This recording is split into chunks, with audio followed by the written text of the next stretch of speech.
Let's let it evolve and have it become a video game.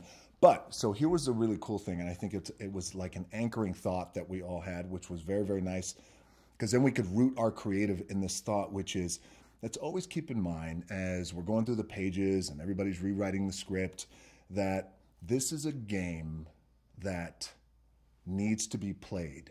And the B-side to that is it knows it needs to be played. So much like with evolution and much like with our world, much like with dinosaurs, right? Years and years and years later, it will always find a way to be played.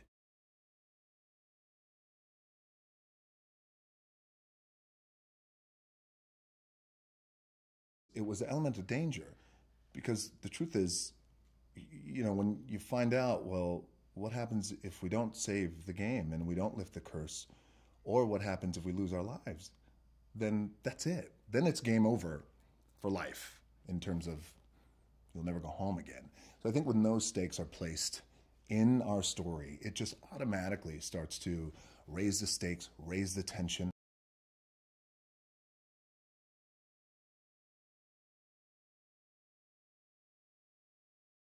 Dr. Smolder Bravestone is a world-renowned adventurer, fearless in many ways, and he's earned his name, his first name, Smolder, because he has no control of it. It's just a God-given gift, and God delivered, and Smolder, he signed for it, which is the ability to, at any moment,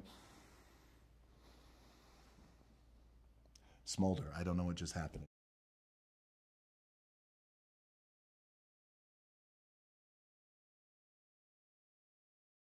I had Jack Black in mind reading the script the whole time. Luckily, it worked out for us very well. Jack is at the same agency as I am.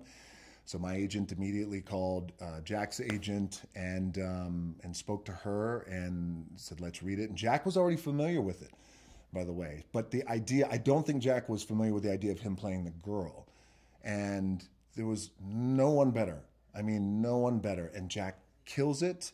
And I think his performance is brilliant. And I was in awe watching him every day on set to embody a 16-year-old girl. And for Jack Black, who's a bigger guy, who's very animated with his face, and he's globally famous.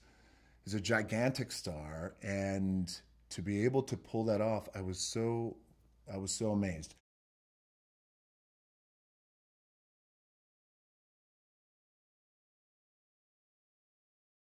And there's a scene where Kevin and I have a little bit of a disagreement, and I have to put him in his place.